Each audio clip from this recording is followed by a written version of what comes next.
tout le monde. Est-ce que ça va bien? Oui. Alors, bonsoir et bienvenue à Bistro Brain. Je tiens à mentionner, aujourd'hui, c'est notre 150e événement Bistro Brain. Donc, ouais! Donc, j'espère vraiment que vous allez passer une belle soirée pour cet événement particulier. Ce soir, notre thème est amour, sexe et parentalité. C'est le thème parfait à l'approche de la Saint-Valentin, que vous soyez en couple, célibataire ou en relation compliquée avec Netflix. Moi, je m'appelle Isabelle, je vais être votre animatrice pour la soirée. Bistro Brain, c'est un organisme à but non lucratif qui permet de diffuser la science par le plaisir via des événements comme celui-ci qu'on va avoir ce soir. Aujourd'hui, nous avons la chance d'avoir 4 présentations qui vont durer 12 minutes chacune, avec une période de questions par la suite. Et comme à l'habitude, il va y avoir une pause au milieu pour faire le ravitaillement de vos bières. Et à la fin, il faut que vous soyez restés attentifs parce qu'il va y avoir un quiz où vous pouvez gagner des prix.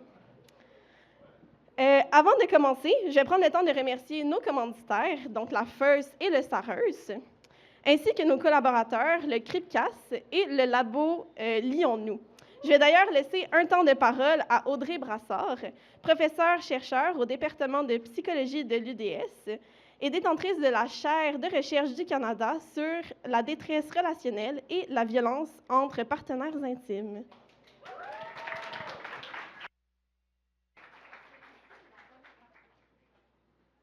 Hey, bonsoir, vous m'entendez? Un petit peu. Pas encore. Attends, je vais reprendre le micro. Je vais prendre à la bonne position comme enseigné tout à l'heure. Alors, bonsoir, ça me fait vraiment plaisir de vous accueillir aujourd'hui. C'est notre 3e participation au Bistro Brain et on est vraiment des fans de Bistro Brain, donc c'est pas pour rien qu'on récidive. Au laboratoire, c'est le laboratoire de recherche sur le couple et la sexualité. On pense que c'est vraiment fondamental et central de s'intéresser aux relations de couple puis d'essayer de comprendre comment ça fonctionne, comment on peut aider à les améliorer.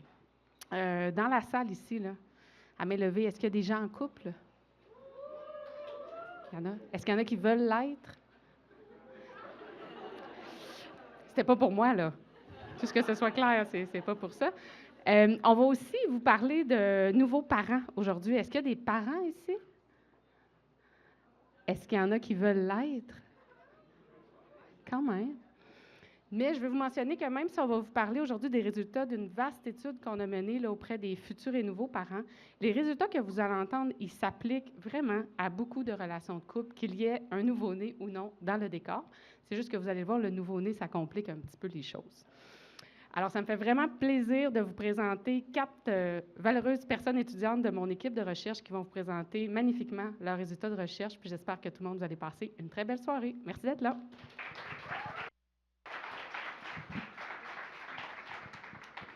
Merci beaucoup. Alors, sans plus tarder, pour briser la glace de cette soirée, j'invite Sandrine Dubé pour sa présentation qui s'intitule « Satisfaction sexuelle des parents, comment éviter le piège du perfectionnisme ». Sandrine est étudiante au doctorat en psychologie clinique adulte à l'Université de Sherbrooke, stagiaire en psychothérapie, dans le domaine de la périnatalité, mais surtout est une grande adepte de course et de cuisine. Donc, on l'accueille.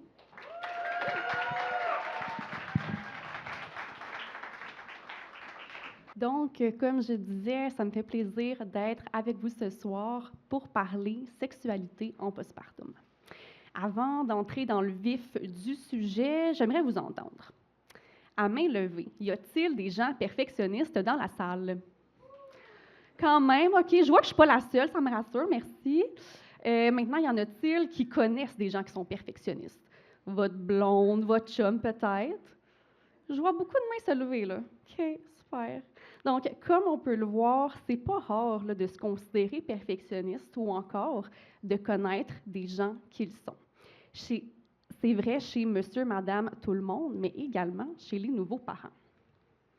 Les nouveaux parents peuvent notamment se mettre de la pression pour performer au sein de leur parentalité, donc vouloir être là, des parents parfaits sans oublier là, qu'à l'ère des médias sociaux, ils sont souvent là, bombardés d'une foule d'informations qui peuvent leur donner l'impression là, qu'ils se doivent d'être parfaits dans leur rôle de parents, tout en excellant dans leurs différentes sphères de vie, incluant dans leur sphère sexuelle. Donc, ça peut être lourd à porter pour les parents, d'autant plus pour les nouveaux parents perfectionnistes. Ceci étant dit, est-ce que c'est nécessairement bon ou mauvais d'être perfectionniste? En fait, ça dépend. Donc, jusqu'à présent, j'ai parlé de perfectionnisme de manière générale. Mais il faut savoir qu'il existe plusieurs types de perfectionnisme, dont le perfectionnisme ajusté et mésajusté. Le perfectionnisme mésajusté correspond à l'idée qu'on se fait généralement du perfectionnisme. Donc, la tendance à se fixer des standards très élevés, voire irréalistes, la crainte des erreurs, puis aussi la tendance à se critiquer sévèrement en cas d'échec, ce qui est généralement source d'anxiété. Il y en a peut-être parmi vous là, qui se reconnaissent dans cette description-là. Mais il existe aussi le perfectionnisme ajusté, qui est plutôt la tendance à se fixer des standards qui sont, oui, élevés, mais aussi réalistes. On va aussi être en mesure là, d'ajuster ces standards en fonction de ce qui se présente à soi, donc en fonction du contexte, puis se donner le droit à l'erreur, ce qui favoriserait là, le bien-être psychologique. Ceci étant dit, vous vous demandez peut-être là, pourquoi je vous parle de perfectionnisme alors que je suis ici pour parler de sexualité en postpartum. Eh bien, dans le cadre là, de mon mémoire doctoral, je me suis demandé qu'est-ce qui se passe lorsque le perfectionnisme s'immisce dans la sexualité des nouveaux parents? Est-ce que ça pourrait mettre leur sexualité, plutôt leur bien-être sexuel à risque? Donc, je suis allée voir un peu plus qu'est-ce qui se passe au niveau de la satisfaction sexuelle. Donc, l'évaluation qu'ils vont faire de leur sexualité, à quel point elle est positive, satisfaisante, pas mal ça. Donc, pour répondre à cette question, j'ai analysé là, les données d'un échantillon de 211 couples de nouveaux parents issus de l'étude Passage, qui est un grand projet de recherche là, qui porte sur le bien-être sexuel et conjugal des couples de nouveaux parents de la grossesse à 4 ans postpartum. Puis, les participants ont répondu là, à des questionnaires à différents moments au cours de l'étude, puis une fois là, les données analysées, les résultats montrent là, que les parents là, qui présentaient un niveau de perfectionnisme mésajusté plus élevé au 2e trimestre de grossesse rapportaient en moyenne là, une satisfaction sexuelle plus faible à 3 ans postpartum, alors que ceux qui présentaient un perfectionnisme ajusté plus élevé au 2e trimestre de grossesse présentaient en moyenne là, une satisfaction sexuelle plus élevée à 3 ans postpartum. Ce qui suggère là, que le perfectionnisme ajusté pourrait favoriser la satisfaction sexuelle, alors que le perfectionnisme mésajusté pourrait interférer avec la satisfaction sexuelle en postpartum. Allons voir comment, concrètement, ça peut se manifester. Je vous présente Sacha et Olivia, toutes deux mères là, de jumelles de maintenant 3 ans. Ici, là, j'ai choisi de vous représenter un couple de femmes, mais j'aurais aussi pu là, représenter un couple hétérosexuel, considérant là, que dans l'échantillon, il y a à la fois des couples de même genre ou sexe et des couples de genre sexe différents. Donc, Olivia, Sacha plutôt, est décrite là, par ses proches comme une véritable supermom. Vous savez, cette mère qui semble avoir plus de 24 heures dans sa journée, qui semble exceller dans toutes les sphères de sa vie, est tellement accomplie dans son rôle de mère. Il y en a peut-être qui vous viennent en tête quand je vous dis ça. Mais ce que les gens ne savent pas, c'est que Sacha se met de la pression pour exceller dans ses différentes sphères de vie. Puis lorsqu'elle n'est pas en mesure d'atteindre ces standards qui sont très élevés, bien, elle va avoir tendance à douter d'elle-même, puis se critiquer sévèrement. De son côté, Olivia aime exceller dans ses différentes sphères de vie, que ce soit au travail, dans sa vie personnelle et dans le sport. Puis, depuis qu'elle est mère, elle a ajusté là, ses attentes au travail et dans le sport de manière là, à tenir compte de sa nouvelle réalité de maman qui, on va se le dire, est très exigeante. Donc, depuis un certain temps, Olivia remarque qu'elle a plus de difficultés à se sentir connectée à Sacha, incluant pendant leur relation sexuelle. Elle la sent préoccupée dans sa tête et se demande pourquoi. Lorsqu'elles en discutent ensemble, je suis allée un peu trop vite. Donc, lorsqu'elles en discutent ensemble, Sacha réalise que pendant ses relations sexuelles, elle va avoir tendance à se critiquer, puis à critiquer son corps qui a changé depuis sa grossesse. Elle a peur de ne plus être autant attirante sexuellement pour sa conjointe, puis de ne plus la satisfaire sexuellement. Résultat, eh bien, pendant ses relations sexuelles, elle va avoir de la difficulté à être dans le moment présent, à porter attention à son corps, à ses sensations, à sa partenaire, et puis par le fait même, bien, à se sentir excitée sexuellement. De son côté, Olivia, on trouve difficile de se sentir moins connectée à Sacha. Elle remarque là, que la sexualité n'est plus la même depuis qu'elles sont mères. Elle estime là, que c'est normal, considérant leur nouvelle réalité. Puis elle aime là, justement se redécouvrir et redécouvrir son couple à travers là, leur nouvelle vie de maman. Donc, comme on peut voir ici, on peut faire l'hypothèse là, que Sacha présente un haut niveau de perfectionnisme mésajusté, ce qui se manifeste là, par une plus faible satisfaction sexuelle. Alors qu'Olivia semble présenter un niveau de perfectionnisme ajusté plus élevé, ce qui semble se répercuter positivement dans sa vie sexuelle. Ce qui concorde là, avec les résultats de mon mémoire. Donc, ça ne veut pas dire que parce que je suis un parent avec un haut niveau de perfectionnisme mésajusté, que je vais nécessairement présenter une plus faible satisfaction sexuelle. Ça veut simplement dire que ça augmente mes risques de vivre des difficultés dans la sphère sexuelle. Sachant cela, je me suis demandé, mais comment on pourrait intervenir sur ce facteur de risque-là? Et c'est ce qui m'a amené sur la sphère de l'autocompassion. Mais qu'est-ce que l'autocompassion? En fait, c'est un peu comme se traiter avec la même bienveillance qu'on offrirait à une personne qu'on aime et qui traverse un moment difficile. C'est d'accueillir ses émotions sans les juger, sans lutter contre elles, de se rappeler que l'erreur est humaine, puis que le fait de vivre des difficultés, un échec, ça n'enlève à rien là, en notre valeur personnelle. Donc, les résultats de mon mémoire montrent qu'il serait particulièrement difficile là, pour les parents perfectionnistes, avec un haut niveau de perfectionnisme mésajusté, de faire preuve d'autocompassion.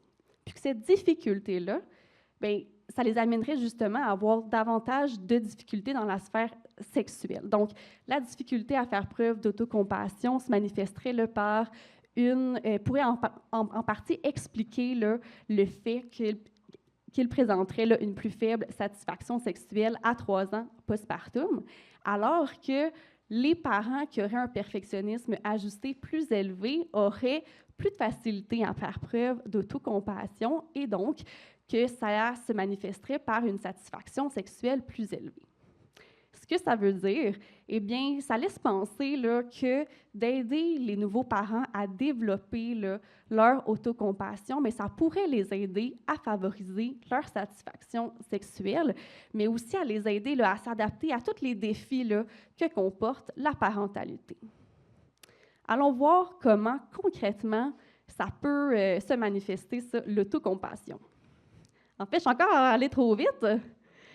Ce que je voulais dire, c'est plutôt ce qu'il faut retenir là, des résultats, c'est que justement, le fait de se donner le droit d'être imparfait, comme moi en ce moment qu'il l'est aussi, bien, ça aide justement à s'épanouir dans sa sexualité, ou si vous voulez, là, moins de pression, plus de plaisir. Donc, bye bye perfectionnisme. Donc, je vais vous montrer là, des petits exemples d'un discours interne là, qui serait plus autocritique, puis teinté là, par le perfectionnisme mésajusté, puis un discours là, teinté par l'autocompassion. Puis je vous invite à porter attention à votre ressenti. Donc, d'un côté, je vais me tourner un peu, je n'ai pas pris par cœur ce bout-là. Donc, je pourrais me dire, là, je devrais avoir retrouvé mon corps d'avant. Je suis tout sauf attirant ou attirante. Donc là, vous pouvez voir l'effet que ça a à l'intérieur de vous. Puis je pourrais plutôt me dire, là, même si je suis inconfortable avec certaines parties de mon corps, il mérite d'être traité avec respect. Ou encore, je suis encore dans ma tête, je devrais être capable de vivre le moment présent. On pourrait alors se dire, je vis beaucoup de choses, ces temps-ci, c'est normal que mon attention fluctue. Je ne sais pas vous, mais moi, je me sens beaucoup mieux là, quand je suis dans un discours qui est teinté par l'autocompassion. Mes émotions, la vision de moi-même est beaucoup plus positive. Donc, c'est ce qui m'amène à mon message là, final. Ce que je voudrais là, que vous reteniez de ma présentation, c'est bien ça. C'est que le fait, justement, de se donner le droit d'être imparfait, ça peut aider à s'épanouir dans sa sexualité.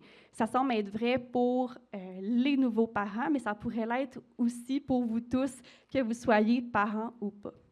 Donc, moins de pression, plus de plaisir. Merci.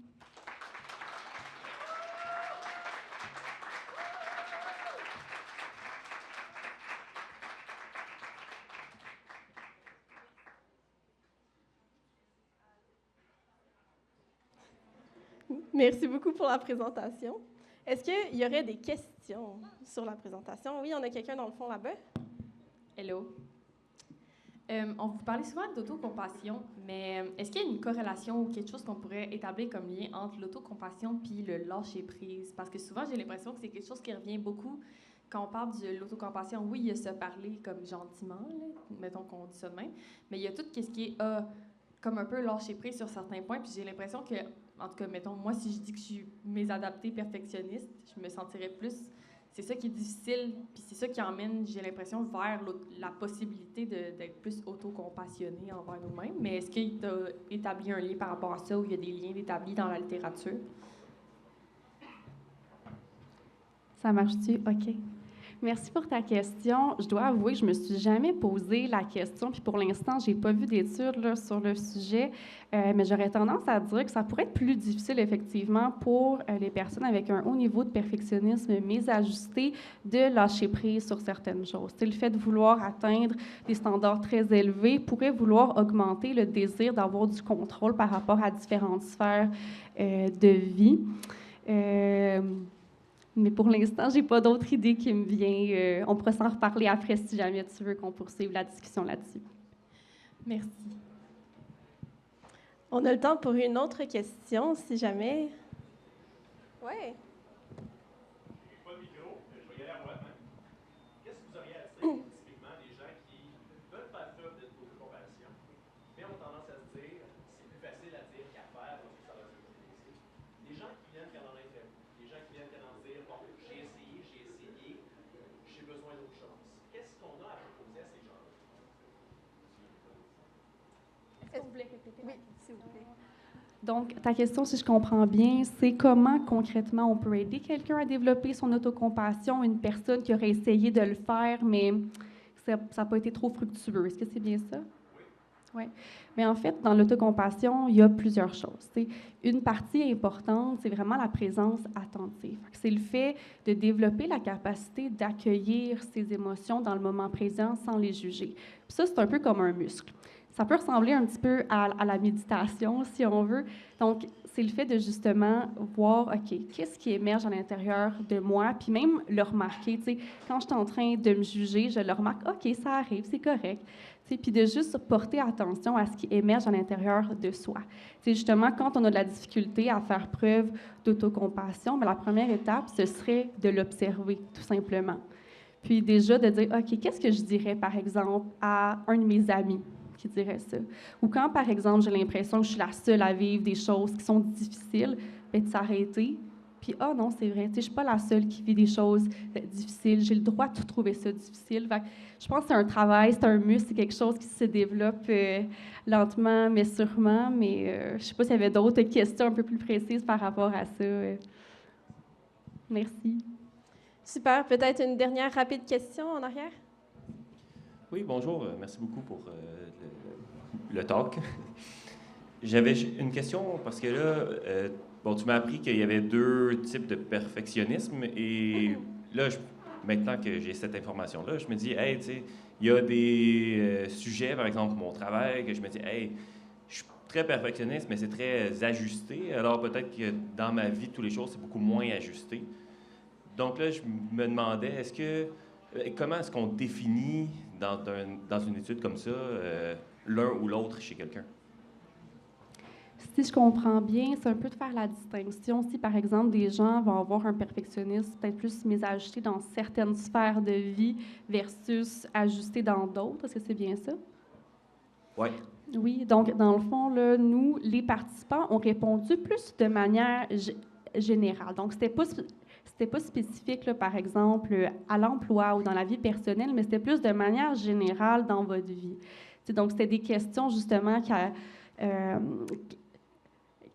qui allaient voir là, à quel point les gens sont en mesure de, justement, adapter leurs exigences par rapport à eux-mêmes, à se donner le droit à l'erreur, etc. Fait que c'est plus, je dirais, dans la généralité, mais ça se pourrait qu'il existe là, des questionnaires qui le mesurent plus, par exemple, perfectionnisme au travail, perfectionnisme dans la vie personnelle, mais je ne pourrais pas me prononcer spécifiquement là-dessus. Super, bien, merci beaucoup pour ta présentation.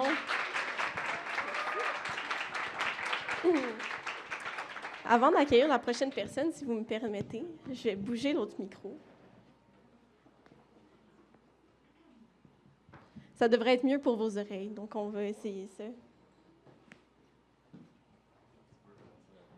Super. Donc, en attendant, je vais introduire la prochaine présentatrice. Comment? C'est pas moi. Ah, OK. Voyons. Notre prochaine présentatrice est quelqu'un pour qui l'amour est une passion. Outre sa recherche sur la sexualité, vous pouvez la retrouver en train d'écrire des poèmes, regarder des séries romantiques ou encore en train de lire un livre d'amour. Étudiante en 3e année au doctorat en psychologie clinique adulte à l'Université de Sherbrooke, elle s'intéresse au bien-être sexuel, aux couples parentaux et aux personnes de la diversité sexuelle et des genres. Je laisse le micro à Alexandre Dussault, qui nous présentera deux mamans, mais aussi deux amoureuses, vie sexuelle après bébé.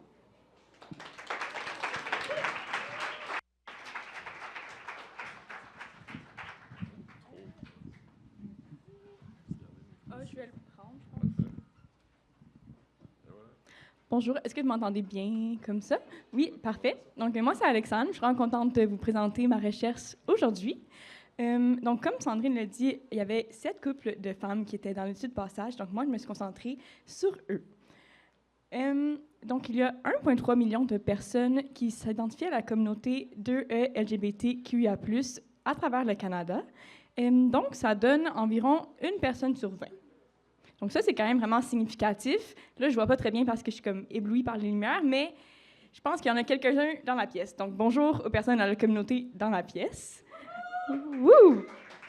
Et parmi ces personnes de la communauté, il y en a 1 sur 10 qui a un enfant de moins de 12 ans à la maison. Et parmi ces chiffres-là, ça fait 79% de ces couples qui sont 2 femmes. Donc, la grande majorité des couples LGBT ayant des enfants à la maison sont des couples de 2 femmes. Donc, qu'est-ce que moi, j'étudie? Bien, vous dites sûrement que j'étudie le sexe, la parentalité et l'amour. Eh bien, oui, j'étudie ce sujet, mais plus particulièrement les couples de 2 femmes qui ont des enfants et comment ça influence leur bien-être sexuel. Donc, mon étude, je me suis commencé par me dire, c'est quoi qu'on connaît sur le sujet? Comment vous pensez qu'il y a des études? Combien vous pensez qu'il y a d'études sur ce sujet-là spécifiquement? 10, 3, OK. Pas assez, oui. Donc, il n'y a absolument rien, en fait. Donc, il y a 0 étude. Donc, quand j'ai commencé à faire ma recherche, c'était un peu plus difficile parce qu'il n'y avait aucune étude sur le sujet, mais je me suis dit, je vais remédier à la situation. Bien sûr, j'exagère un petit peu. Il y a des études sur les couples de même sexe et leur sexualité. Il y a des études sur les couples parentaux et leur sexualité, mais il n'y a juste pas d'études spécifiquement sur les couples de 2 femmes avec des enfants et leur sexualité. Mais qu'est-ce qu'on sait de bord? On sait c'est quoi le bien-être sexuel. Donc, c'est ça que j'ai étudié spécifiquement. Le bien-être sexuel, c'est comment qu'une personne pense et vit sa sexualité, pas nécessairement juste la fréquence ou le côté médical, mais vraiment comment qu'elle ressent sa sexualité, comme se sentir en sécurité, confiant, être capable de passer à différentes étapes après des expériences négatives ou sinon de traverser des défis. Donc, c'est sur ce thème que je me suis basée quand que j'ai fait mon étude. Ensuite, quand on ajoute être un parent, ça devient un peu plus compliqué. On peut être vraiment fatigué, avoir des enjeux d'estime de soi, et bien sûr, les inconforts physiques et la présence de l'enfant dans la chambre qui peut compliquer les choses. Et aussi, c'est la sphère qu'on connaît qui se détériore le plus après l'arrivée de l'enfant. Et ça peut durer jusqu'à 4 ans postpartum. Donc, c'est quelque chose de très important. Pour deux mamans, il y a quelque chose qui vient se rajouter, c'est l'hétéronormativité. Donc, qu'est-ce que c'est en quelques mots? C'est le fait qu'on assume que tous les couples, dans le fond, sont hétérosexuels. Donc, être un couple de 2 femmes, c'est comme être hors norme. Donc, il faut constamment le dire ou faire des coming out, où les choses ne sont pas nécessairement faites pour ces couples-là. Donc, ils se sentent vraiment invisibles et peu outillés pour leur réalité personnelle à eux. Sinon, ça fait aussi du stress minoritaire. Donc, qu'est-ce que c'est le stress minoritaire? C'est de vivre constamment dans cet état-là d'être un couple hors norme, dans le fond, de ne pas avoir beaucoup de choses à propos de soi, d'être toujours pas, justement, de se trouver un peu invisible. Et c'est prouvé que le stress minoritaire, ça ajoute plus de danger pour le bien-être sexuel pour les couples. Donc, sinon, il y a beaucoup de préjugés sur la sexualité et la maternité. Donc, le fait d'être une mère et d'être une personne sexuelle en même temps. Donc, le fait d'être 2 mères, c'est comme x2. Et ensuite, les coming out constants. Qu'est-ce que mes participantes m'ont dit? C'est que souvent, les gens, justement, assument avec l'hétéronormativité qu'il y a un père. Donc, ils se promènent en public, les gens demandent « Ah, c'est qui le père? » Puis, donc là, ils doivent toujours faire des coming out, par exemple, à l'école ou avec leurs collègues. Et c'est comme ça devient un petit peu lourd pour ces personnes. Donc, qu'est-ce que je voulais faire avec ma thèse? Parce que j'ai oublié de dire, mais c'est mes données d'études de thèse doctorale. Donc, au début, je voulais explorer. Et comme vous avez pu voir, il n'y avait pas grand-chose à explorer. Donc, ensuite, je voulais combler le manque d'études. Et je voulais vraiment comprendre à travers l'expérience des personnes. Donc, pas juste à travers les chiffres, mais à travers comment qu'elles vivent leur sexualité. Et ensuite, je voulais proposer différentes alternatives pour vraiment outiller, faire des suggestions pour autant la clinique que la recherche pour cette population spécifique. Donc, je vous vends un peu le punch, mais il y a 3 choses qui sont sorties de ma recherche. C'était que c'est une période de transformation, donc autant physique qu'émotionnelle qu'identitaire. C'est aussi une période marquée par l'érosion. C'est un terme qui est quand même revenu souvent avec mes participantes. C'est qu'avec le temps, il y a comme un fossé qui se crée, puis après, c'est vraiment difficile de faire le saut par-dessus ce fossé-là qui s'est créé. Et ensuite, la recherche d'aide. Parmi toutes mes participantes, ils ont toutes essayé de rechercher de l'aide, mais ils trouvaient que c'était vraiment difficile, puis parfois pas vraiment adapté à leur réalité. Donc, allons-y. Donc, justement, dans mon étude, il y a 7 femmes qui ont accepté de me raconter leurs histoires. Et qui sont ces 7 femmes? Elles font partie du projet Passage, comme Sandrine l'a bien présenté. Oui, elles ont entre 29 et 34 ans. Il y en a 2 qui s'identifient comme bisexuelles, 5 comme lesbiennes, et toutes ont eu recours à l'insémination artificielle avec don de sperme. Donc, de quoi on a parlé, moi et ces 7 femmes? Bien sûr, on a parlé de leur sexualité. Donc, je leur posais des questions sur le bien-être sexuel, je leur demandais comment ils perçoivent ça, le bien-être sexuel, c'est quoi les comportements qui sont dans la sexualité et qui ne sont pas dans la sexualité. Aussi, je leur parlais de leur sexualité avant bébé et après bébé. Donc, on a parlé pendant environ 1 heure, 1 heure et demie de leur sexualité. Et là, j'ai pris des citations directes de qu'est-ce qu'elles m'ont dit. Donc, je ne vais pas vous les lire, mais je vous les laisse lire. Donc, ils sont là et là.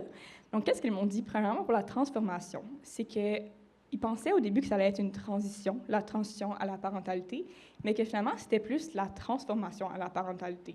Donc, il y avait des choses qui changeaient pour toujours. Donc, elle s'attendait à revenir à la normale, mais finalement, ça ne revenait pas vraiment à la normale, puis ça créait beaucoup d'insécurité par rapport à la sexualité. Donc, qu'est-ce qu'il dit? C'est que maintenant, la sexualité, c'est vraiment plus réfléchi, c'est moins spontané, mais ça ne veut pas dire que c'est mauvais. Donc, ce n'est pas nécessairement moins bon, c'est juste vraiment différent. Et des fois, il y a des gestes un peu plus banals, par exemple, comme les câlins ou les regards furtifs ou se tenir la main, qui faisaient qu'elle se sentait quand même satisfaite sexuellement. Parce que, comme j'ai dit, le bien-être sexuel, c'est pas juste la fréquence, c'est aussi comment on se sent, comment on se sent en sécurité, respecté, et tout ça. Ensuite, pour l'érosion, ça crée un gros fossé que quand on est devant, on a un peu peur de se jeter dedans parce qu'on risque de se faire mal, on ne sait pas trop quoi faire avec ça. Fait que moi, qu'est-ce que je propose, c'est de bâtir un pont par-dessus ce fossé. Donc, comment faire ça?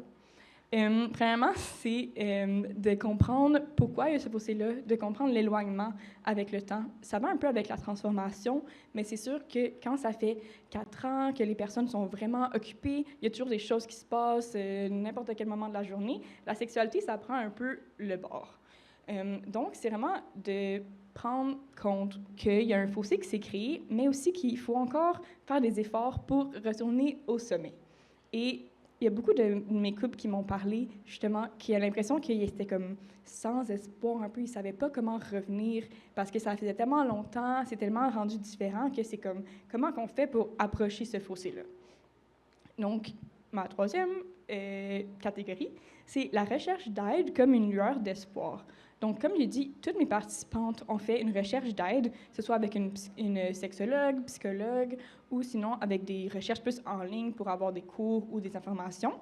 Et c'était pas vraiment adapté. Il n'y en avait pas, bien, comme je vous ai dit, il n'y a pas beaucoup d'études sur le sujet, mais il n'y avait pas vraiment de choses qui étaient adaptées à elles, auxquelles elles pouvaient plus s'identifier. Donc, je vous donne encore une petite citation d'une de mes participantes.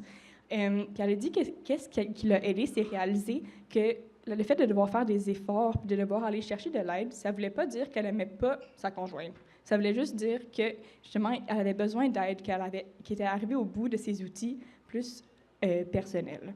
Donc, qu'est-ce que moi je recommanderais, c'est vraiment de bâtir des outils qui sont plus spécifiques à ces personnes-là, plus sensibles, parce que, ben, il n'y en a pas beaucoup. Et la suite, ben moi, j'ai vraiment pas encore fini ma thèse. Il me reste plusieurs années. Donc, je dois encore l'écrire et je dois encore analyser plusieurs entrevues.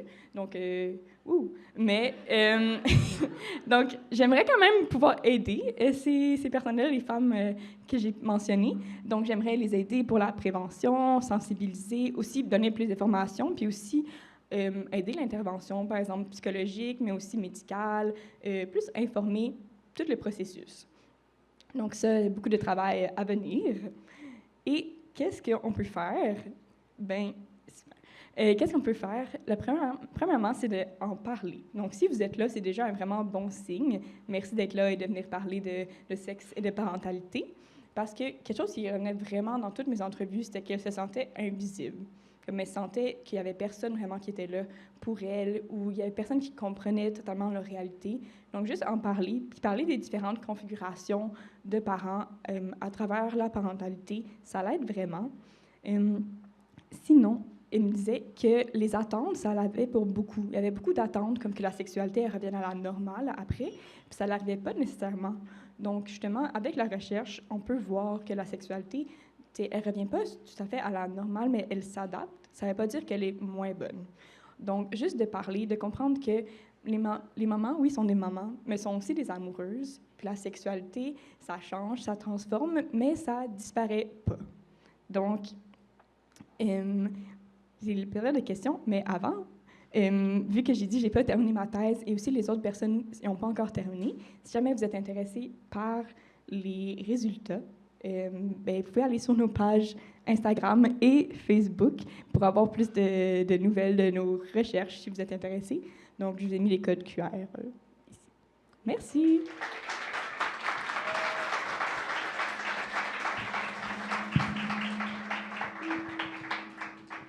Super. Alors, c'est maintenant la période des questions. Est-ce qu'on a des questions à poser?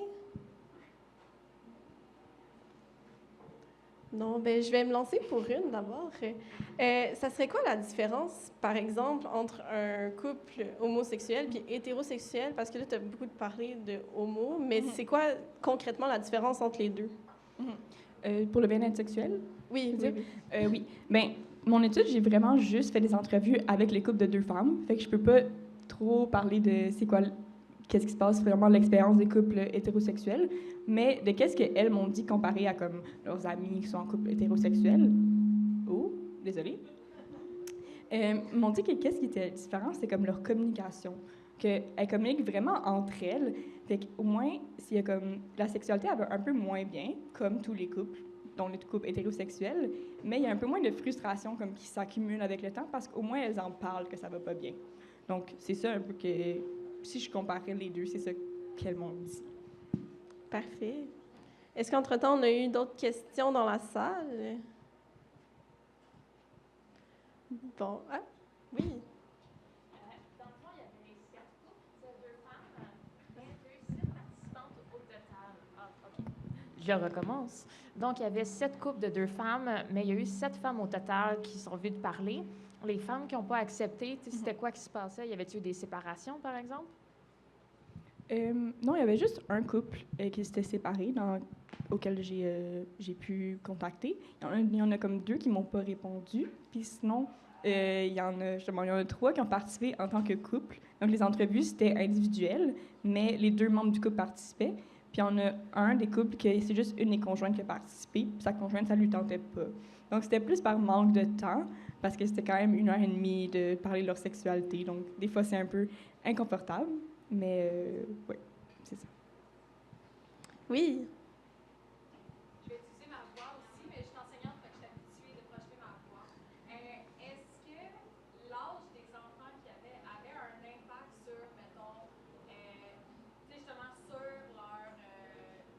leur bien-être sexuel? Est-ce que, plus que l'enfant était vieux, donc plus le temps passait, ça allait mieux? Ou est-ce que, peu importe l'âge de l'enfant, il n'y avait pas de différence? Juste répéter la question. Oui, ben, la question c'était si l'âge de l'enfant avait une influence sur le bien-être sexuel, si je résume. Ben, l'enfant, il y a 3 des couples sur 4 qui avaient 2 enfants. Fait que là, il y avait comme un autre enfant qui était en plus bas âge, donc peut-être que ça avait quand même une influence. Mais qu'est-ce que je peux dire, c'est que des fois, même si l'enfant était rendu plus vieux, c'est là qu'ils réalisaient que leur vie était redevenue un peu plus normale, mais que leur sexualité était pas redevenue normale. Donc, c'est là qu'ils devenaient comme... Ils frappaient un mur de comme, ah ben là, on a plus de temps pour nous, mais notre bien-être sexuel, il n'est pas tant revenu. Donc, c'est là un peu qu'ils réalisaient qu'il y avait comme un fossé. Donc, puis là, qu'ils se sentaient démunis et tout. Donc, ils ont plus de temps pour travailler sur leur sexualité, mais ça va pas nécessairement mieux, parce que rendu avec le temps, c'est plus difficile de comme remonter la pente quand tu es habitué, quand tu as pris des habitudes comme ça à travers les années. Je sais pas si ça répond à ta question. Super. Alors, merci beaucoup pour ta présentation. Merci. Super. Alors, c'est maintenant le temps de la pause. Super. Alors, c'est le temps de revenir de la pause.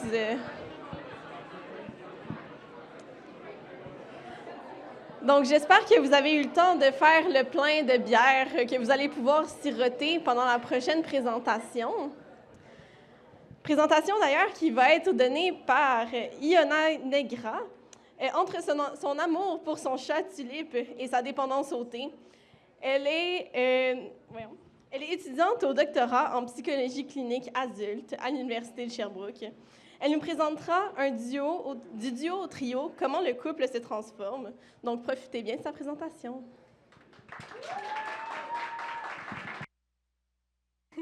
Donc, bonsoir tout le monde.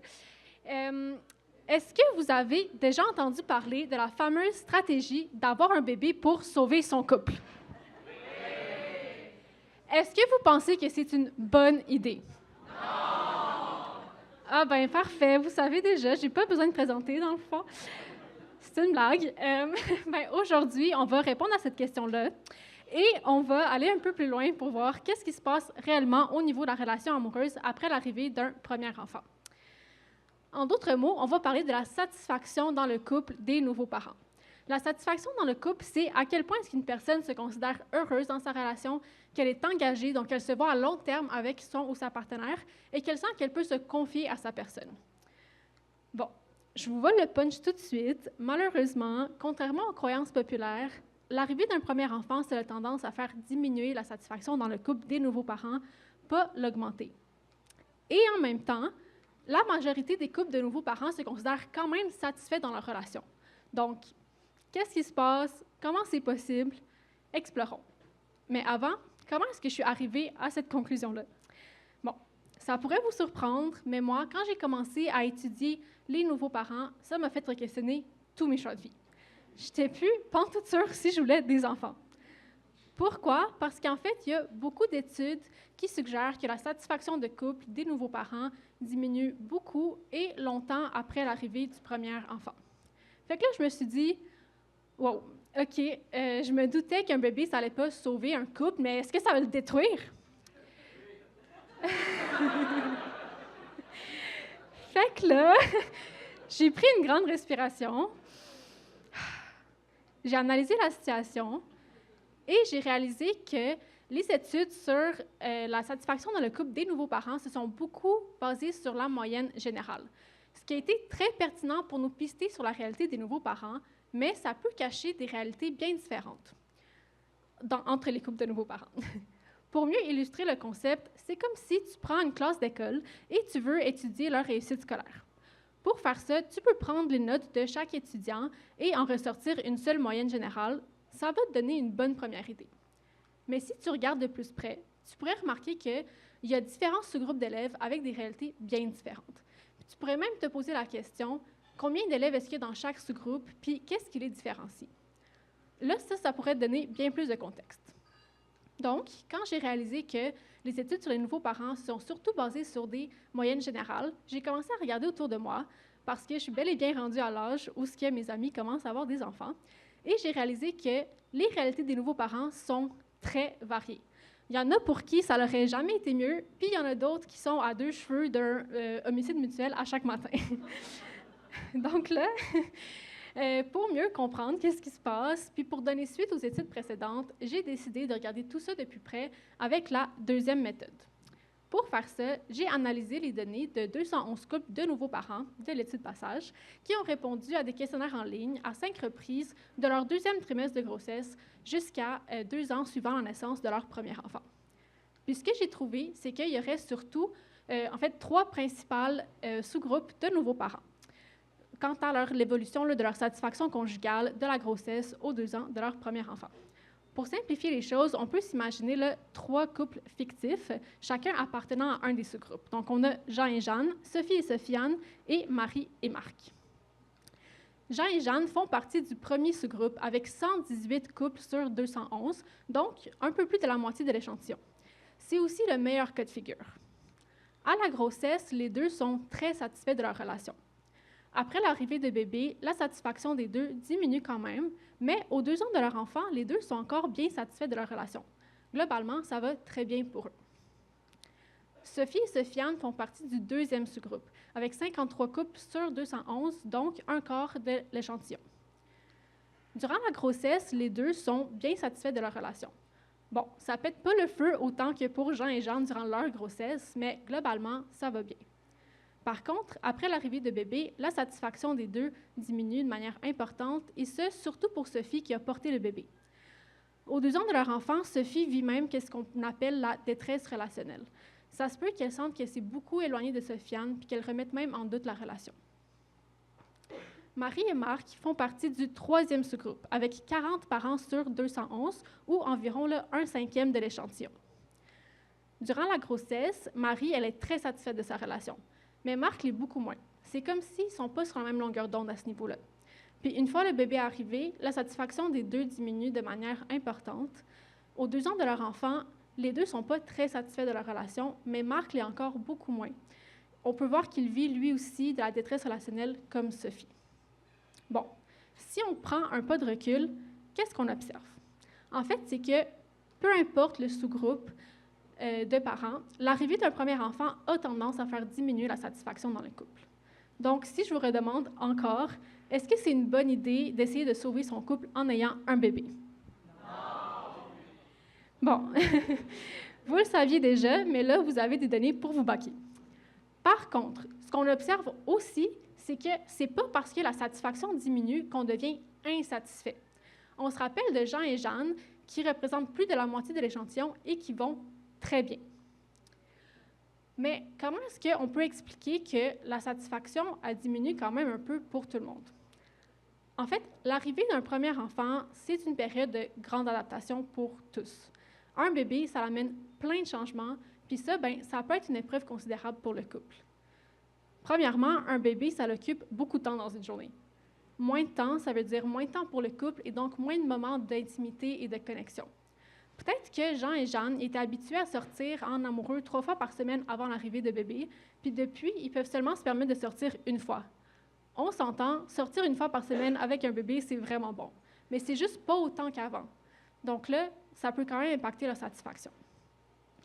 Aussi, le contexte des nouveaux parents, ça peut vraiment facilement provoquer des conflits.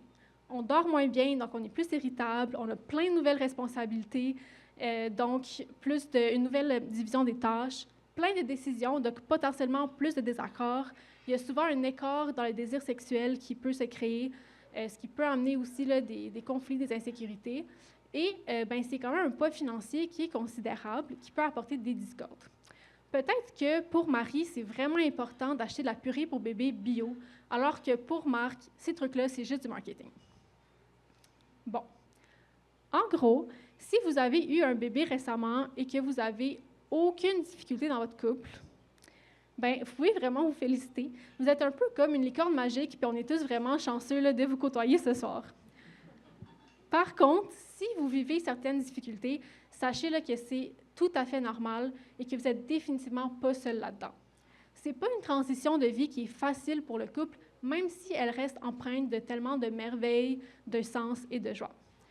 Puis, comme que mon ami, qui est aussi mon collègue et papa, m'a souligné, c'est important de nommer que tous les beaux projets dans la vie amènent leur lot de défis, puis ça ne veut pas dire que ça ne vaut pas la peine pour autant. La bonne nouvelle, c'est qu'il y a des choses qu'on peut faire pour s'aider là-dedans. Mais pour savoir c'est quoi, il faut d'abord se poser la question, qu'est-ce qui différencie les groupes de nouveau, ces groupes-là de parents? Selon mon étude, ça serait en partie lié à la manière d'être en relation amoureuse des nouveaux parents et donc de leur attachement amoureux. L'attachement amoureux, ça découle de notre manière de nous percevoir nous-mêmes et de percevoir notre partenaire en fonction de nos expériences passées. Les personnes qui ont une bonne sécurité d'attachement vont percevoir qu'elles ont de la valeur et que leur partenaire est de confiance.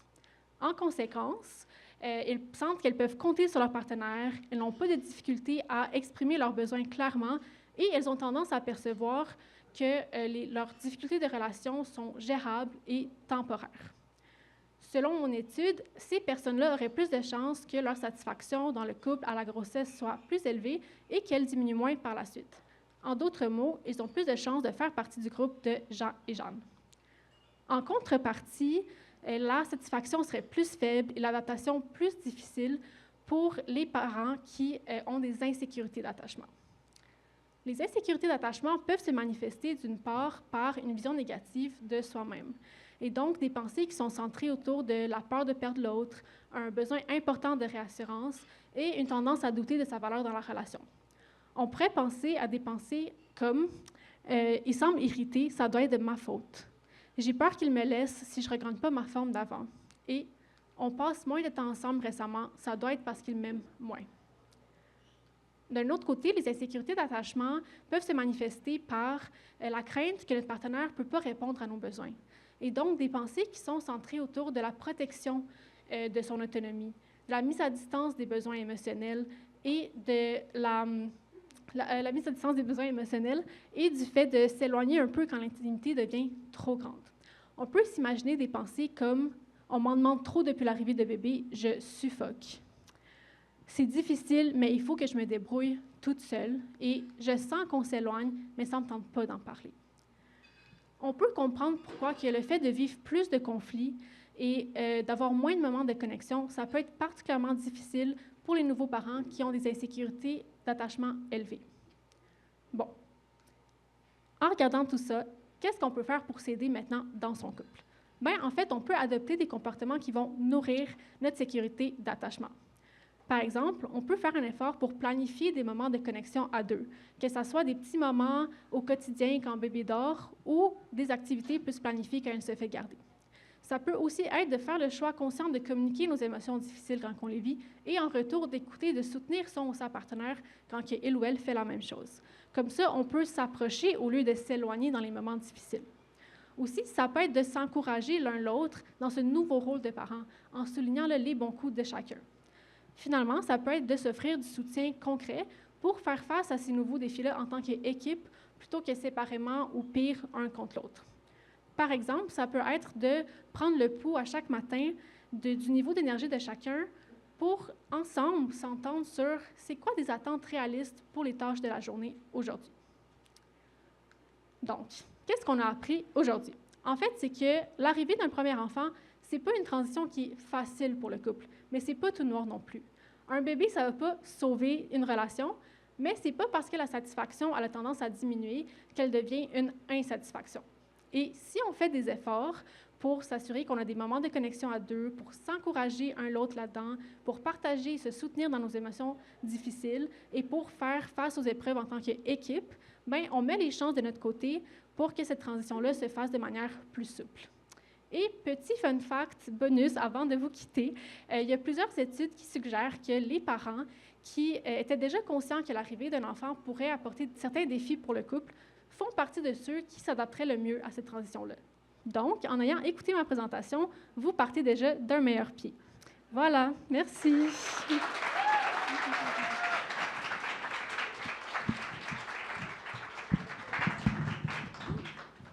Est-ce qu'on a des questions?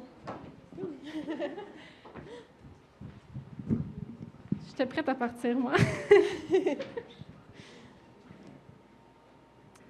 Pas pour l'instant. Oui. Est-ce qu'il y avait certains facteurs chez les couples, comme dans le groupe, plus de Jean et Jeanne, qui aidaient à leur satisfaction générale? Tu veux dire des caractéristiques sociodémographiques? Fais juste répéter les questions. Ah oui, la question c'était, est-ce qu'il y avait des caractéristiques, des facteurs dans le groupe de Jean et Jeanne qui faisaient en sorte qu'ils étaient dans le groupe-là qui se portaient mieux, autre que l'attachement? Pour être honnête, je n'ai pas encore fait ces analyses-là. Je suis au tout début de ma thèse. Donc, malheureusement, je ne le sais pas encore, mais je suis très curieuse aussi là, à le savoir. Là, donc, c'est sûr que je vais regarder ça là, éventuellement. Super. Je pense que j'avais vu une autre question dans le fond. Oui, au micro. Oups. Ah non. Test, OK. Alors, bonjour. Oh, OK, parfait. Tout d'abord, merci pour ta présentation. Comme deux questions pour toi qui sont un peu ensemble. Dans ton échantillon de personnes, dans tous les couples que tu as interrogés, est-ce que tu sais depuis combien de temps ces couples-là étaient ensemble? Donc, ton échantillon, est-ce que c'était des gens qui, admettons, ça faisait 2 ans qu'ils étaient ensemble, comparativement à d'autres qui en avaient peut-être 10 ans? Et ma question aussi, c'était l'âge de ces échantillons-là. Donc, est-ce que c'était des couples qui étaient plus jeunes vis-à-vis d'autres qui étaient, admettons, dans la trentaine, dans la quarantaine? Voilà. Il y avait une grande variété au niveau de la durée des couples. Donc, je pense qu'en moyenne, c'était autour de 5 ans de relations de couple, mais ça pouvait beaucoup varier là, à l'intérieur de ça. Et au niveau de l'âge des participants, c'est comme début trentaine, fin vingtaine, début trentaine, mais je ne pourrais pas dire là, le chiffre exact. Là, ça fait longtemps que je n'ai pas regardé les moyennes de mes données sociodémographiques, mais il y avait aussi là, une grande variété à ce niveau-là. Mais beaucoup, la vingtaine, trentaine surtout. Là. Génial, merci. Excellent. Est-ce qu'on a une dernière question? Oui, on entend fréquemment parler comment certains couples vont dire qu'on a plus d'insatisfaction dans le moment présent, mais c'est tout donné pour pouvoir les voir grandir. Donc parfois, c'est un peu vu comme un sacrifice. Donc on va se dire que dans l'immédiat, oui, on voit que la relation perdure un peu moins bien, mais qu'on s'attend à les voir grandir, à avoir cette fierté-là. Certains, les couples de plus longue date vont se dire, ben oui, on a eu ce petit moment de baisse-là, mais ça a été quelque chose d'important à donner pour reprendre du poids de la bête, pour pouvoir les voir grandir, reprendre cette fierté-là. Je ne veux pas dire qu'on veut nécessairement vivre un mal pour s'attacher à quelque chose pour plus tard, parce qu'on ne veut pas non plus tomber dans l'aspect malsain de ça. Mais comment est-ce qu'on devrait aborder cette situation-là? Oui. La question, c'est qu'il y a plusieurs parents qui nomment que ça a été très difficile au début, mais c'est un mal pour un bien de sacrifier un petit peu de son bien-être dans le couple pour grandir des enfants, puis qu'on peut mettre l'énergie là-dedans pour ce moment-là. Puis la question avec ça, c'était, excuse? Comment est-ce qu'on aborde ça sans nécessairement tomber dans le malsain, sans nécessairement vouloir se créer du tort dans l'instant présent, en étant dans l'attente que les choses deviennent mieux? La question, c'est comment ne pas juste se concentrer sur le fait qu'en ce moment, c'est difficile, puis d'attendre que ça devienne mieux là, dans le longtemps. C'est ça? OK. Ben, je pense que c'est un très bon point que tu apportes, qu'en effet, c'est vrai que c'est un gros effort à donner les enfants, puis ça peut être vu là, comme quelque chose qui vaut la peine, puis certainement, ça vaut la peine pour beaucoup de personnes. Puis, il y a certaines études, il n'y en a pas beaucoup, mais il y a certaines études qui sont attardées sur la satisfaction dans le couple sur de plus nombreuses années. Là. Je pense qu'il y a une étude qui est allée même jusqu'à 16 ans. Puis, ben là, il y a un peu un conflit là, entre les études. Il y en a certaines qui montrent que la satisfaction fait juste diminuer un peu constamment. Et il y en a d'autres, par contre, qui montrent qu'il y a un peu une forme de U. Donc, comme tu dis, ça peut vraiment finir là, par remonter. Puis ta question, c'est comment juste pas attendre que ça finisse par remonter? Ben, c'est d'être conscient que ça remonte pas si on ne fait pas les efforts pour que ça remonte. Le temps n'est pas suffisant dans la vie pour qu'il y ait des changements, c'est les actions qui mènent au changement. Et donc, un peu comme Alexandre disait, il y a des efforts à faire pour passer par-dessus le fossé.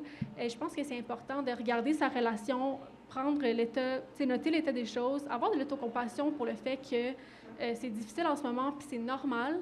Puis en même temps, voir c'est quoi les petites choses que je peux faire aujourd'hui pour soutenir mon couple à travers ça. Comme ce que j'ai proposé un peu tantôt, les petits moments au quotidien, se coller pendant que notre enfant regarde une émission ou dort, s'encourager, noter les bons coups de chacun, tous les petits trucs-là un peu que j'ai nommés, je pense que c'est important de ne pas les négliger puis de faire un effort conscient, en fait. Ça ne va pas venir par soi-même si on n'y pense pas consciemment. Voilà. Merci beaucoup.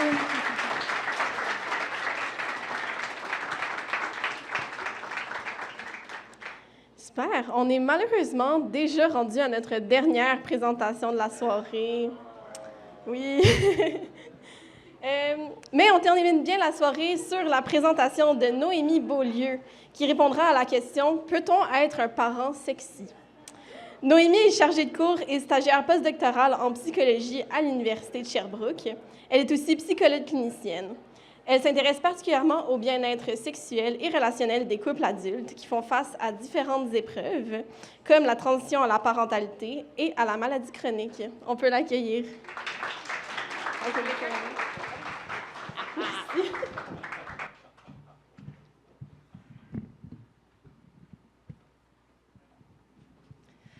Bonsoir, vous m'entendez bien? On va voir, est-ce que je vais être capable de bien gérer mon clicker? Je ne suis pas renommée pour la coordination. Donc, tout à l'heure, au début de la soirée, on a posé la question s'il y avait des parents dans la salle. Hein? Je pense qu'il y en avait quelques-uns. Bien, peut-être, chers parents, que vous vous reconnaissez dans cette image, ou du moins, vous reconnaissez un petit moment dans votre vie. Peut-être que vous êtes déjà senti comme ça. Puis les personnes qui veulent avoir des enfants, bien, je dois vous le dire, là, c'est fort probable qu'à un moment, vous vous sentiez comme ça aussi. Parce que la majorité des parents, dans les premiers mois postpartum, vont vivre beaucoup de fatigue. C'est s'occuper d'un bébé 24/7, c'est beaucoup de gestion, beaucoup d'organisation, c'est nouveau, et on manque définitivement de sommeil. Bref, le résultat, c'est pas le moment où on se sent le plus sexy. Hein? La sexualité va être mise de côté un peu temporairement. Oui et non. Parce qu'il n'y a pas si longtemps, ça se peut qu'on ressemblait à ça. Puis par ça, ce que je veux dire, c'est qu'on était des gens qui avaient assez de temps, d'énergie, puis d'espace dans notre tête pour être des individus avec des désirs, un couple qui passe du temps de qualité ensemble, puis qui sont des partenaires sexuels. Donc, même si on est devenu parents, puis que notre quotidien a drastiquement changé, on n'a pas oublié qui qu'on était avant comme personne puis comme couple. Hein? Si on considère l'identité d'une personne, eh bien, c'est composé de différents domaines, disons différents rôles. Okay? On peut penser au rôle lié au travail, au rôle d'amis, puis au rôle de partenaire amoureux et sexuel. Puis dans le fond, quand on devient parent, bien, ces différentes parties-là, elles continuent d'exister, mais elles doivent se réorganiser pour laisser de la place au nouveau rôle de parent dans l'identité. Puis pendant que cette réorganisation se fait, bien, ça arrive que les parents vont ressentir une tension entre leur rôle de parent et de partenaire sexuel. C'est comme un inconfort, un sentiment que peut-être on n'est pas capable d'être les deux en même temps comme on voudrait. Comme si être parent puis partenaire sexuel, c'était un peu incompatible par moment. Puis ça, bien, ça va générer un inconfort.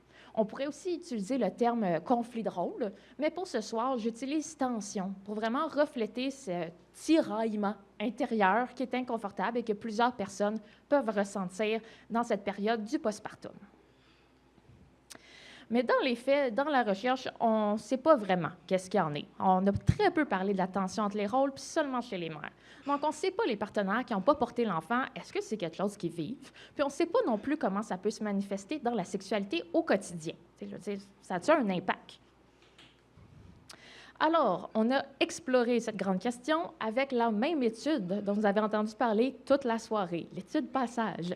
Mais moi, ici, c'est 196 couples de nouveaux parents à 4 mois postpartum. Je vous explique pourquoi ce n'est pas le même chiffre dans 2 secondes. Et en moyenne, ces couples, ça faisait environ 5 ans qu'ils étaient ensemble. Et à 4 mois postpartum, la grande majorité a repris les activités sexuelles, ou du moins a eu au moins une activité sexuelle depuis la naissance de leur premier enfant. À 4 mois postpartum, ces parents courageux, eh bien, on leur demandait de nous répondre à tous les soirs un court questionnaire pendant 2 semaines. Donc, pendant 14 jours, à tous les soirs, ils allaient sur leur cellulaire ou ordinateur pour répondre à nos questions, du genre, est-ce que vous avez ressenti une tension entre votre rôle de parent et de partenaire sexuel aujourd'hui? Mais on leur posait aussi des questions sur la sexualité. Donc, êtes-vous satisfait envers votre vie sexuelle générale? Avez-vous ressenti du désir ou eu envie de rapprochement avec votre partenaire aujourd'hui? Avez-vous eu une activité sexuelle?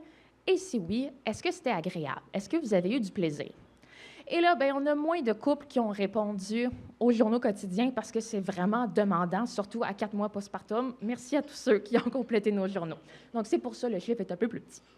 Mais pour comprendre les résultats de ce soir, on va s'intéresser à l'histoire de Martine et Jérôme.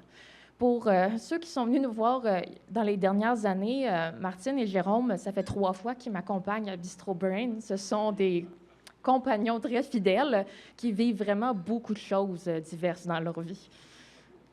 Bref, qu'est-ce qu'on a trouvé?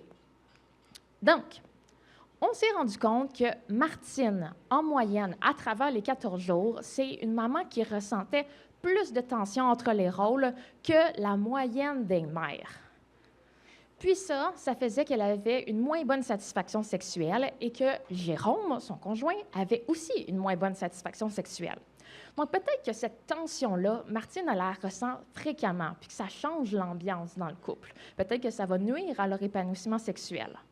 Peut-être que ça parle du changement de priorité qu'il y a dans leur couple. Veux pas, les choses ne sont plus comme avant. On ne peut plus passer autant de temps en couple comme on le voudrait. Donc, ce changement de priorité, ce délaissement de la sexualité pourrait ramener un sentiment de tension à l'intérieur. Également, on voit qu'au quotidien, donc, si une journée précise, un parent ressent plus de tension que d'habitude, cette journée-là, ce parent et son ou sa partenaire va aussi être moins satisfait de sa vie sexuelle comparativement à d'habitude. Donc, cette journée-là, il s'empire essentiellement. Puis donc, il y a peut-être des journées où c'est particulièrement difficile. Hein? Toutes les journées ne sont pas pareilles avec un enfant. C'est généralement des défis de l'organisation, de la fatigue, mais ça se peut que certains jours, ça soit plus rough que d'autres. Puis dans les jours où c'est plus rough, il y a certainement moins d'espace pour être d'autres choses que des parents. Il y a moins d'espace pour être un couple, pour investir notre sexualité. Également, parce qu'au-delà de comment êtes-vous satisfait avec votre vie sexuelle en général, Bien, concrètement, c'est est-ce qu'ils avaient envie d'avoir une sexualité, Martine et Jérôme, puis est-ce qu'ils ont eu une sexualité? Puis ce qu'on voit ici, eh bien, c'est que Jérôme, lui aussi, il ressentait plus de tension que la moyenne des partenaires. Puis cette tension plus élevée chez Jérôme, c'était associé au fait que le couple a eu moins d'activité sexuelle à travers les 14 jours. On a aussi vu que Martine, qui a plus de tension, elle avait moins de désir sexuel. Donc, peut-être que Martine et Jérôme, ils trouvent les défis de la parentalité particulièrement difficiles. Puis ça, bien, ça se peut que ça augmente la fatigue, le stress, l'irritabilité, les frictions dans le couple, vous voyez où ça s'en va. Bref, ça diminue les occasions et l'envie de sexualité dans ce temps-là. Également, les jours où Jérôme ressentait plus de tension entre les rôles que d'habitude, bien, ce jour-là, Martine avait moins de désir et le couple avait moins de chances d'avoir une activité sexuelle. Donc, c'est peut-être des jours particulièrement difficiles pour Jérôme. Tu sais, peut-être que ces journées-là, il s'est passé quelque chose, puis là, il est moins satisfait envers leur couple, envers sa sexualité. Peut-être que ça l'amène à être de moins bonne humeur, peut-être à mettre de la pression sur Martine. Mais ça a l'effet inverse, que se sentir critiqué et pressé, bien, ça diminue le désir et limite les opportunités de rapprochement. Donc, ce qui pourrait expliquer ce résultat. Et finalement, quand ils ont eu des activités sexuelles, c'était-tu le fun? Bien, moyen. T'sais. On voit que Martine, comme je dis toujours, qui a plus de tension à travers les 14 jours, en moyenne, elle avait moins de plaisir dans les activités sexuelles, puis Jérôme aussi. Mais peut-être que Martine, elle a ce sentiment, peut-être conscient ou pas, que la maternité puis la sexualité, c'est pas compatible.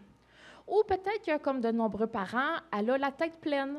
Puis on le sait que pour vivre une sexualité pleinement satisfaisante, bien, c'est aidant de pouvoir lâcher prise un peu, tu sais, mettre son cerveau à off pour pouvoir vraiment s'investir dans le moment.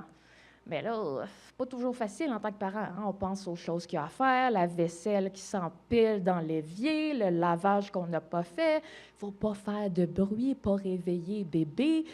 Puis les mamans, bien, il y en a beaucoup qui sont préoccupées par leur apparence. Leur corps a changé après la grossesse. Fait que, bref, c'est pas surprenant qu'avoir tout ça en tête, ça ne nous met pas dans les meilleures dispositions pour se laisser aller et profiter du moment. Puis bien, Jérôme, probablement qu'il le sent. Peut-être qu'il constate que Martine n'est pas entièrement présente avec lui, puis cette distance-là, ça fait qu'il apprécie moins le moment, lui aussi. On a également trouvé quelque chose avec la tension de Jérôme. Donc, ce qu'on a vu pour Jérôme, c'est que les jours où Jérôme avait plus de tension que d'habitude, s'ils avaient une activité sexuelle, il y avait moins de plaisir que d'habitude. Mais rendu à 4 mois postpartum, la plupart des partenaires sont retournés au travail. Puis on va dire que c'est le cas de Jérôme. Okay?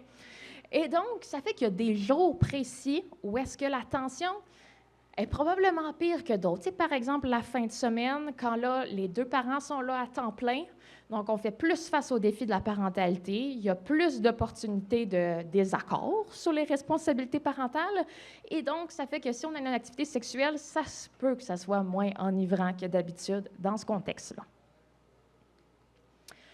Donc, en conclusion, eh bien, on le sait, être nouveau parent, c'est faire face à un paquet de défis concrets. La fatigue, le temps, l'organisation, Alouette, toutes ces choses peuvent avoir un impact sur la sexualité. Mais il semblerait que le fait d'intégrer le rôle de parent dans son identité, ça aussi, c'est à considérer pour l'expérience de la sexualité.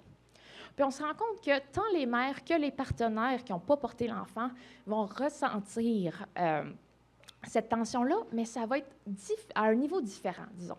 Parce que selon nos résultats, pour les mères, puis là, c'est un peu tard pour vous le dire, là, mais les mères, c'est celles qui ont porté l'enfant.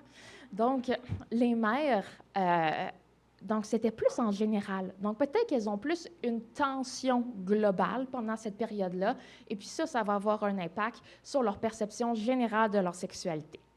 Versus les partenaires, on a vu les résultats plus au quotidien. Donc, peut-être que cette tension-là, elle apparaît en réaction à des événements particuliers. Et là, ben, c'est comme si ça finissait ma présentation sur une note un peu déprimante, que bref, ça va pas bien dans la sexualité, Martine et Jérôme, pas fameux. Mais j'ai pas envie de terminer ici, alors je vais quand même prendre un instant pour revenir à ma question de départ. Peut-on être un parent sexy? Et malgré les résultats que je vous ai présentés, ma réponse sera « mais bien sûr », parce que les choses s'améliorent pour la majorité des couples. On s'entend là, c'est une étude à 4 mois postpartum, en plein dans l'adaptation. Bébé nous en fait voir de toutes les couleurs. C'est normal que ça soit difficile par moment. Mais si on se laisse du temps, puis on a suivi ces couples-là, c'est les couples passages, on les a suivis jusqu'à 4 ans postpartum, on voit une évolution et plusieurs vont réussir à retrouver une sexualité qui, oui, est différente d'avant, mais qui leur apporte aussi bonheur et satisfaction. Donc, ce que vous devez retenir ici, c'est que ressentir une tension entre les rôles, que ça soit difficile de réconcilier son rôle de parent et de partenaire sexuel quand on vient d'accueillir un premier enfant, bien, c'est normal, c'est relativement fréquent. S'adapter aux défis de la sexualité, ça peut être difficile par moment. Mais se mettre de la pression pour performer comme parent dans son couple, dans sa sexualité, c'est pas aidant. Okay? Donc, les mots d'ordre pour terminer sont « il faut se laisser du temps quand même ». Sortir de cette grande vague d'adaptation. Il faut faire preuve de bienveillance envers soi-même et sa partenaire. Également avoir une façon flexible, si on veut, d'approcher la sexualité. Donc, peut-on être un parent sexy? Certainement, mais c'est un sexy un peu différent d'avant. Alors, sur ce, merci beaucoup.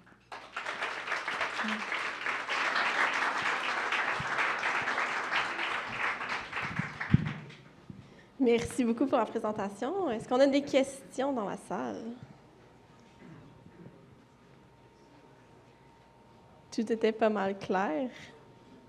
Je sais, je suis la dernière, mais j'ai encore un peu d'énergie, si jamais, là. Oui. 2019 à 2025. Hein? Pour répéter la question, l'étude passage, c'était de quelle année à quelle année? Donc, c'est ça, on a commencé le recrutement en 2018, puis les couples ont terminé le 4 ans postpartum en 2025. Merci aux participants. Super, oui. Selon toi, réconcilier l'identité de partenaire sexuel avec l'identité de parent, est-ce que ça se fait différemment chez les hommes et chez les femmes, chez les couples hétérosexuels, homosexuels? Qu'est-ce que tu penses? Penses-tu qu'il y a des différences à ce niveau-là? Merci pour ta question. Petit recap. Dans le fond, c'est est-ce que la conciliation là, de l'identité de parents et de partenaires sexuels, ça se fait de la même façon pour les mères puis les partenaires, là, que ce soit par exemple pour les femmes et les hommes? Puis est-ce que c'est pareil dans les couples de sexe genre différents ou dans les couples de même sexe? Je ne peux pas me prononcer pour les couples de la diversité. Probablement qu'Alexandre, dans sa thèse, pourra investiguer la question. Mais pour ce qui est des hommes et des femmes, bien, effectivement, il semble avoir quelque chose de différent. J'en ai pas parlé, mais les mamans, en moyenne, avaient un niveau de tension entre les rôles plus élevé que les partenaires. On peut supposer qu'en ce moment, sur les médias sociaux, entre autres, il y a beaucoup plus de pression sociale sur les femmes de performer en tant que mère dévouée, partenaire sexuelle attrayante. Et donc, sont peut-être plus confrontées à ça. Les mères, s'ils sont plus à temps plein aussi à la maison avec le bébé. Le fait que c'est la principale figure de soins si le partenaire ou la partenaire retourne travailler, mais ça l'augmente, si on veut, la saillance de la maternité. Être tout le temps avec ton enfant en train de s'en occuper, ça peut faire que l'identité de mère devient comme plus apparente, si on veut, puis donner l'impression qu'il y a moins de place encore pour le reste. Je pense que ça peut être un défi un petit peu plus présent pour elles, surtout au début quand elles sont en congé de maternité, là. Fait que réponse semi-rapide, c'est à peu près ça. Super. Mais merci pour la présentation. Merci tout le monde.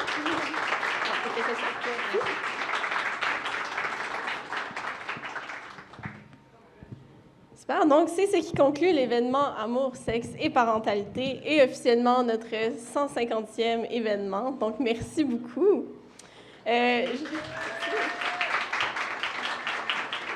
Donc, évidemment, 150 événements, ça ne s'organise pas tout seul. Donc, je vais faire une petite ronde de mes remerciements. Donc, premièrement, merci à vous. Ce soir, on était 120 dans la salle, ce qui est énorme. Alors, merci beaucoup de votre présence. Un gros merci aussi et surtout félicitations à nos 4 présentatrices, donc Sandrine, Alexandre, Johanna et Noémie. Un gros merci aux bénévoles de Bistro Brain. Donc, on avait Sophie et Eva à l'accueil, Loïc à la technique, Maëlle à la captation et Gaëlle à la coordination.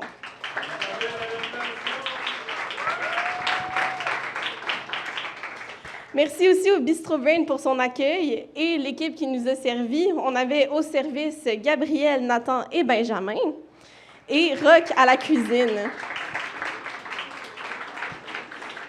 Finalement, un gros merci à nos commanditaires, la FEUS et le SAREUS, et évidemment à nos collaborateurs, le CRIPCAS et le labo Lions-nous.